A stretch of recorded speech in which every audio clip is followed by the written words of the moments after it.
अब सौंप दिया इस जीवन को, सब भार तुम्हारे हाथों में, साईनाथ तुम्हारे चरणों में, साईनाथ तुम्हारे चरणों में। स्वागत करता हूं आपके अपने चैनल पे। मैं हूं राम गुप्ता। हर दिन की भांति आज हम साईं की द्वारका माई में साईनाथ महाराज को श्री साईं सचरित की पावन कथा सुनाने जा रहे हैं। कथा को प्रारंभ करने से पहले जयकारा मेरे साईनाथ का बोलिए, सांची दरबार की जय, शिरडी वाले साईं बाबा की जय। बाबा के दरबार पे ये पावन कथा हमें साईं धाम के संचालक व श्री साईं बाबा के परम प्रिय मानस शिष्य श्री कैलाश चंद्र गुप्ता जी के आदेशानुसार साईं की द्वारका माई में ये पावन कथा हम बाबा को सुना रहे हैं। तो जयकारा मेरे साईनाथ महाराज का बोलिए, साईनाथ महाराज की जय। तो चलिए प्रारंभ करते हैं श्री साईं सचरित की पावन कथा को प्रारंभ करने से पहले आप लोगों से एक आग्रह करना चाहूँगा कि ये साईं के जीवन चरित्र, साईं के महाग्रंथ की कथा है, इसे पूरा सुने, बीच में ना छोड़े और अंत में जयकारा लगाएं। कमेंट बॉक्स में अपना नाम लिखें ताकि हम भी बाबा की द्वारका माई में आपके नाम से प्रार्थना लगा सके और साईं की जल रही अखंड धुनी, अखंड ज्योत, बाबा की धुनी और ज्योत के लिए आप भी सहयोग कर सकते हैं। कष्टों को दूर करने के लिए बाबा की द्वारका माई में लकड़ी का दान कर सकते हैं। चलिए अध्याय 47 की पावन कथा है पुनर्जन्म वीरभद्रपा और चैन बसपा सर्प और मेढक की वार्ता। पिछले अध्याय में बाबा द्वारी बतलाई गई 2 बकरों की पूर्व जन्म की कथा वार्ता थी। इस अध्याय में कुछ और भी पूर्व जन्मों की स्मृतियों का वर्णन किया जाता है।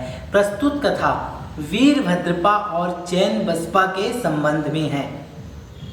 प्रस्तावना। हे त्रिगुणातीत ज्ञानावतार श्री साईं, तुम्हारी मूर्ति कितनी भव्य और सुंदर है।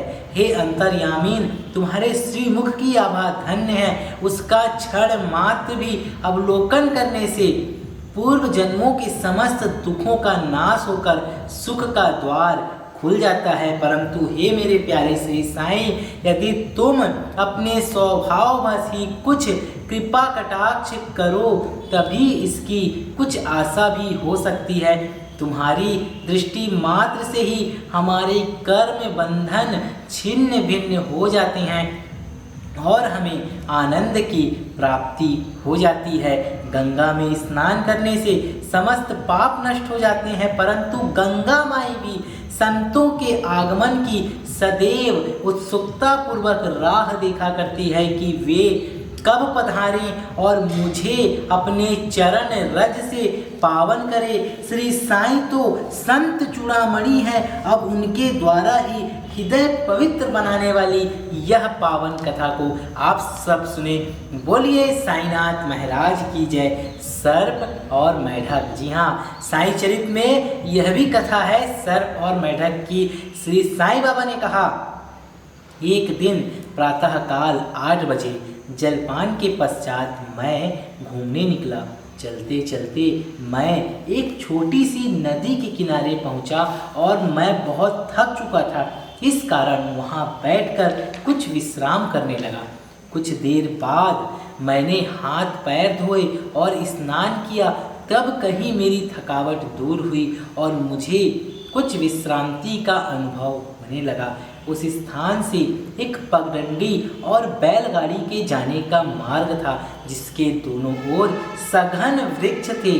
मलय बयार मंद मंद बह रही थी। मैं चिलम भर ही रहा था कि इतने में मेरे कानों में एक मेढक के बुरी तरह टर्राने की ध्वनि पड़ी। मैं चकमक सुलगा ही रहा था कि इतने में एक यात्री वहां आया और मेरे समीप आकर उसने मुझे प्रणाम किया और घर पर पधारकर भोजन तथा विश्राम करने का आग्रह करने लगा। उसने चिलम सुलगाकर मेरी ओर पीने के लिए बढ़ाई।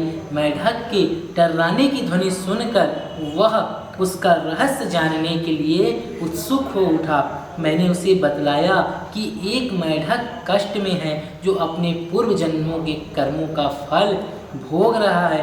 पूर्व जन्मों के कर्मों का फल इस जन्म में भोगना पड़ता है, अतः अब उसका चिल्लाना व्यर्थ है। आगे की कथा अगले वीडियो में आप लोगों को बताया जाएगा। बने रहें साईं जीवन माला के साथ। अगर आपने अभी तक चैनल को सब्सक्राइब नहीं किया है, ज्वाइन नहीं किया है, तो सर्वप्रथम चैनल को ज्वाइन करें, सब्सक्राइब कीजिए और जनहित में इस वीडियो को शेयर करें। साईं बाबा आपका भला करे। ओम साईं राम।